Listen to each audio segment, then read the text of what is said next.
오늘은 출애굽기 7장 14절에서 25절을 보겠습니다. 첫째 재앙.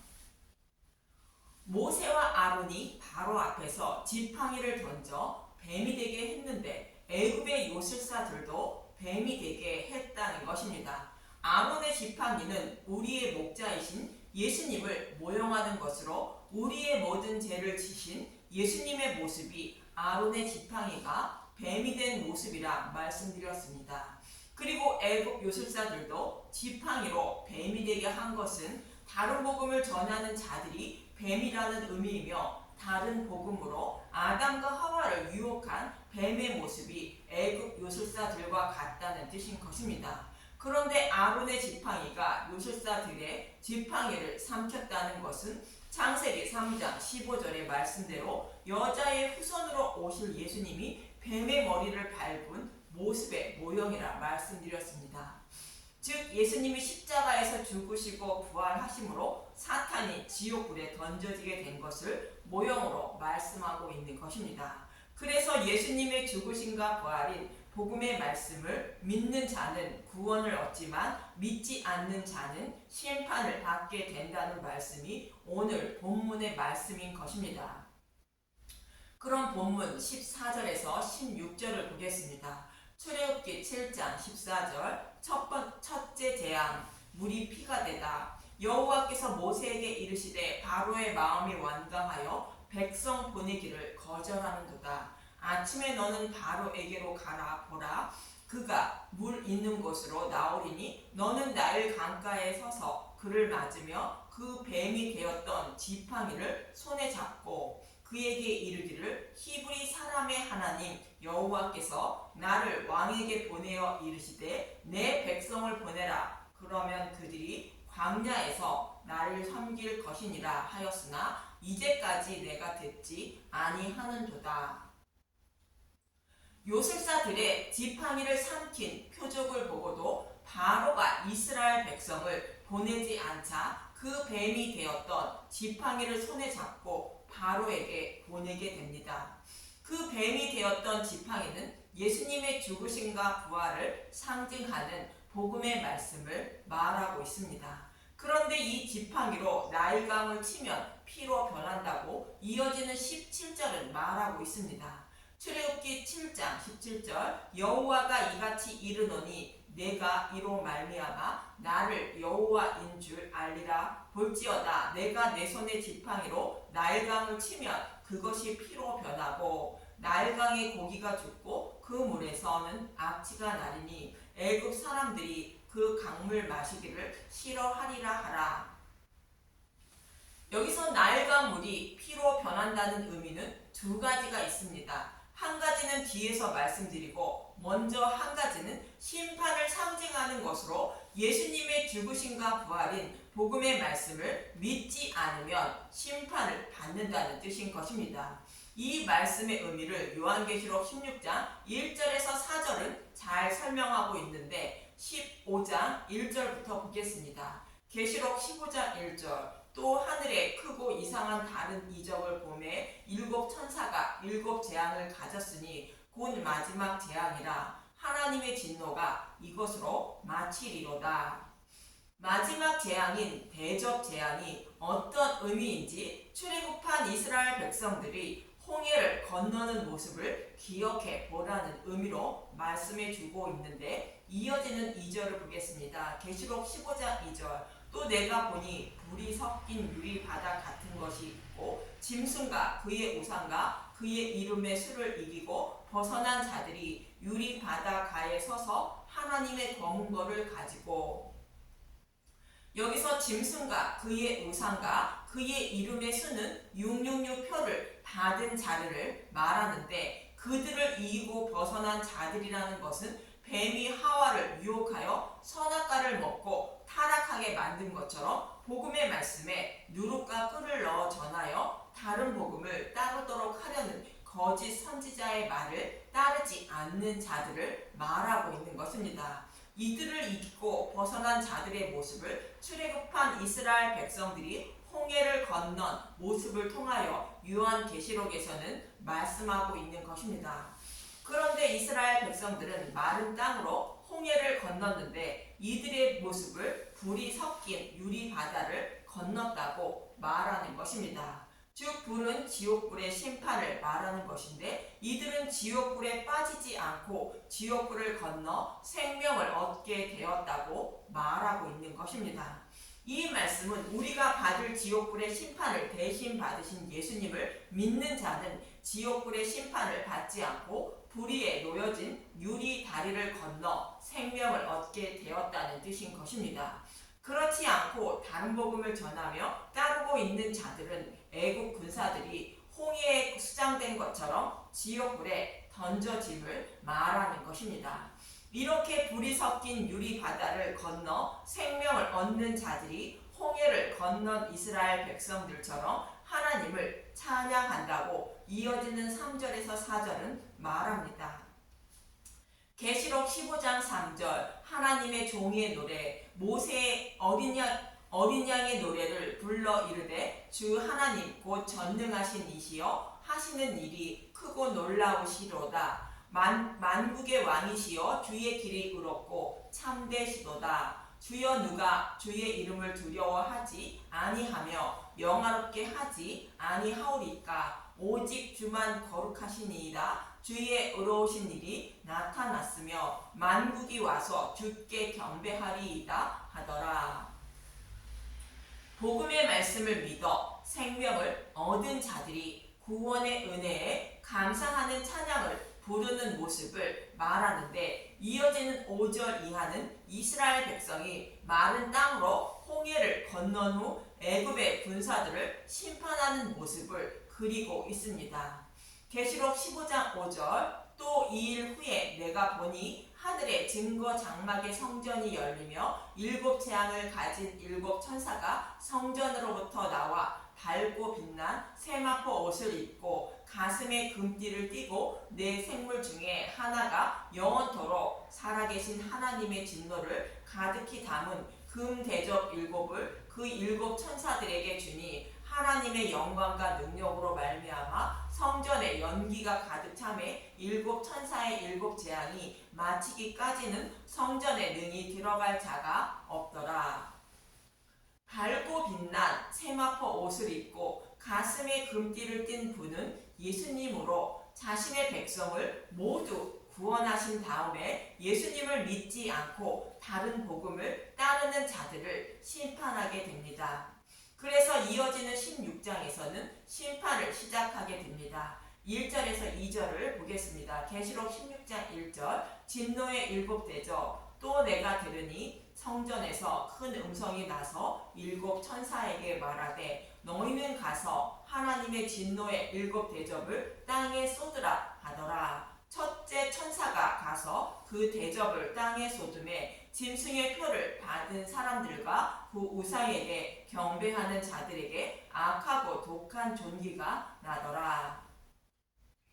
짐승의 표인 666 표를 받은 자들은 심판받음을 말하는데 진리의 말씀이 아닌 사람의 생각을 곧 다른 복음으로 하나님의 말씀이라 전하는 것을 따르는 자들을 심판받음을 말하고 있습니다. 이들에게 악하고 독한 종기가 생겼다는 것은 몸이 썩어가고 있음을 말하는 것으로 복음을 알지 못해 생명을 잃어가고 있음을 말하고 있습니다. 여기서 악성 종기는 개들이 헌대를 곧 종기를 핥은 거지 나사로와 같은 모습을 말하는데 복음을 알지 못한 나사로는 부자의 상에 떨어진 부스러기를 먹고 천국에 들어가게 됩니다.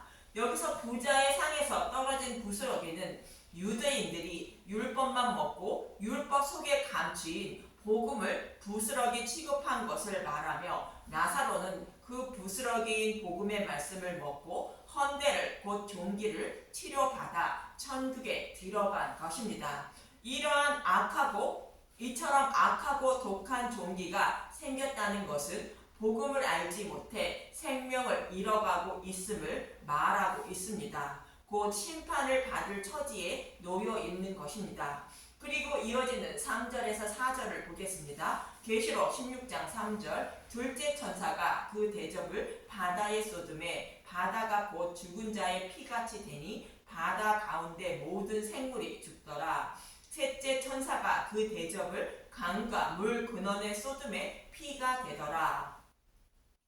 여기서 피는 죽음을 말하는 것으로 다른 복음을 따르는 자들이 받을 심판을 말하고 있습니다. 이 모습은 마치 애굽 군사들이 이스라엘 백성을 잡으려고 홍해에 따라 들어갔다가 모두 수몰되는 모습을 진노의 7 대접 재앙을 비유로 말씀하고 있는 것입니다. 또 이 모습은 노아의 홍수 심판을 또 다른 모형으로 말씀하고 있는 것으로 갈라진 물이 곧 율법과 복음이 구별된 것처럼 합쳐진 것인 다른 복음을 따르는 자들이 받을 심판을 상징하는 것입니다. 오늘 본문에서도 나일강 물이 피로 변한다는 것은 복음의 말씀을 믿지 않고 다른 복음을 따르는 자들은 반드시 심판받음을 말씀하고 있는 것입니다. 그래서 저와 여러분은 창세전에 계획하시고 약속하셨으며 그 약속의 말씀을 십자가를 통하여 다 이루어 주신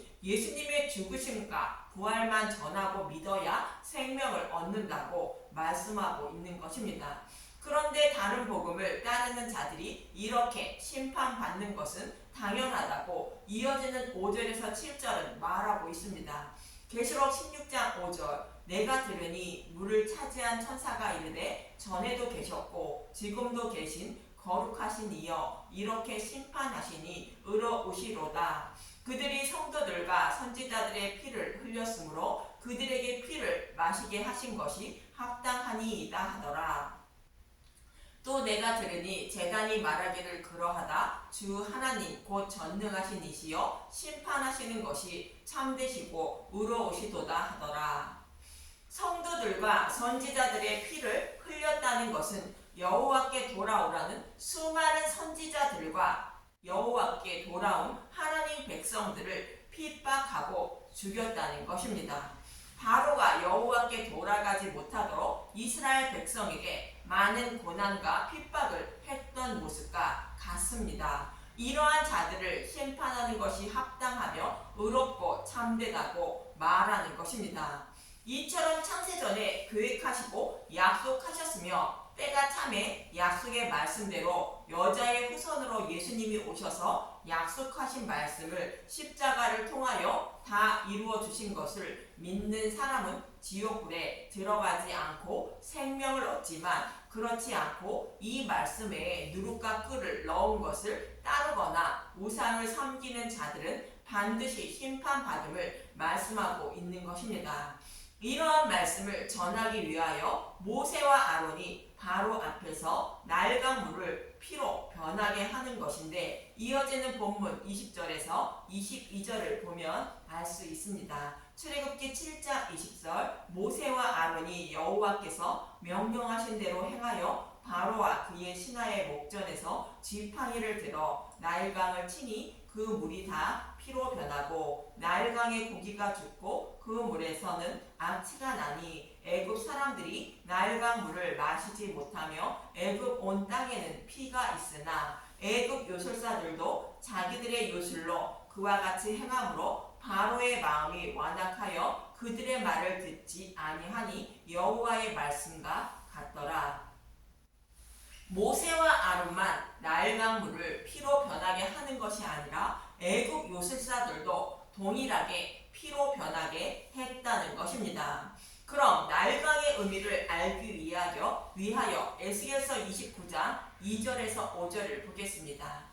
에스겔서 29장 2절 인자야 너는 애굽의 바로왕과 온 애굽으로 얼굴을 향하고 예언하라. 너는 말하여 이르기를 주 여호와께서 이같이 말씀하시되 애굽의 바로 왕이여 내가 너를 대적하노라. 너는 자기의 강들 가운데에 누운 큰 악어라. 스스로 이르기를 나의 이 강은 내 것이라 내가 나를 위하여 만들었도다 하는도다. 내가 갈고리로 내 아가미를 깨고 너의 강의 고기가 내 비늘에 붙게 하고 내 비늘에 붙은 강의 모든 고기와 함께 너를 너의 강들 가운데서 끌어내고 너와 너의 강의 모든 고기를 들에 던지리니 내가 지면에 떨어지고 다시는 거두거나 모으지 못할 것은 내가 너를 들 짐승과 공중의 새의 먹이로 주었습니다.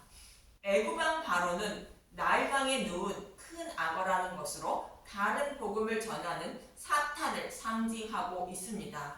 그 강을 하나님이 창조하신 것이 아닌 자기가 자신을 위하여 만들었다는 것으로 자신이 하나님임을 말하고 있다는 것입니다.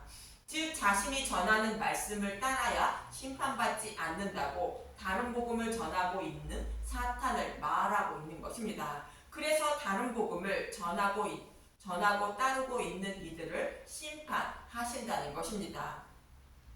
이처럼 나일강은 애국 백성들에게는 생명수로 여기지만 다른 복음을 상징하는 것이며, 나일강 물이 피로 변했다는 것은 요셉사들의 지팡이를 삼킨 아론의 지팡이인 복음의 말씀을 따르지 않고 다른 복음을 따르면 심판을 받는다는 뜻인 것입니다. 그런데 요셉사들도 모세와 아론과 같이 나일강을 피로 변하게 했다는 것은 바로의 말을 따르지 않으면 심판을 받는다고 전한다는 뜻인 것입니다. 쉽게 표현하면 이단들도 자신들이 전하는 말씀이 진리의 말씀이며 자신들의 말씀을 따르지 않으면 심판을 받는다고 전한다는 뜻인 것입니다. 그래서 이단에 빠진 사람들이 진리의 말씀을 들어도 심판이 두려워 나오지 못하는 것입니다. 이러한 의미로 나일강물이 피로 변하는 표적을 보고도 바로는 이스라엘 백성을 보내지 않았다고 말씀하는 것입니다.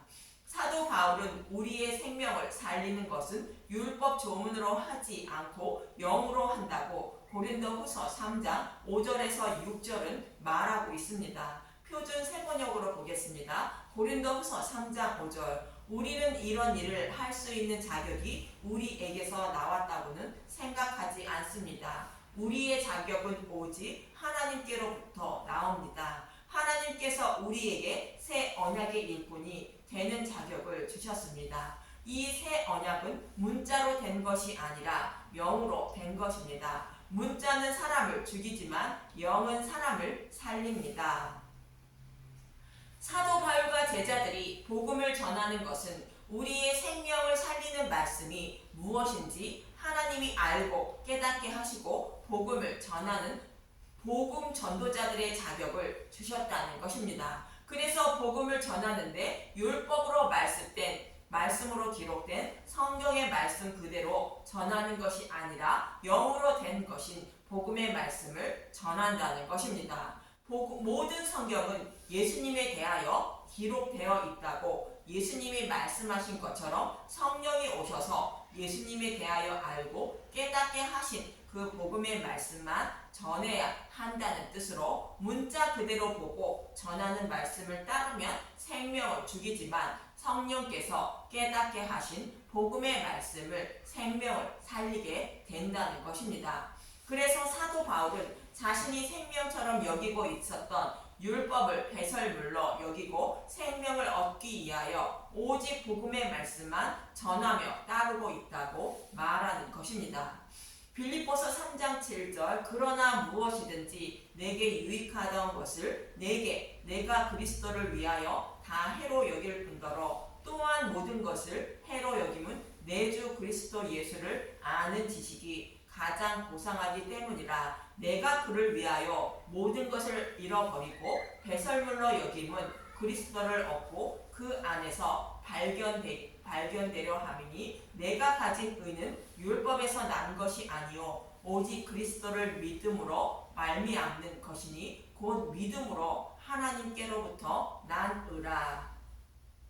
이처럼 물이 피가 되는 재앙은 지팡이가 뱀이 된 표적인 복음의 말씀을 믿지 않으면 심판을 받는다는 뜻으로 나일강물을 피로 변하게 하는 모습을 통하여 말씀하고 있는 것이며, 또 애굽 요셉사들도 피로 변하게 했다는 것은 자신들이 전하는 말씀이 진리이며 다른 말씀을 따르면 심판을 받는다고 전한다는 뜻입니다.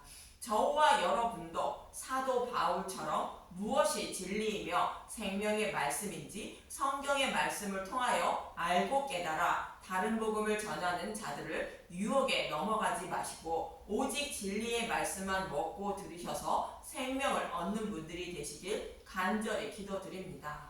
감사합니다.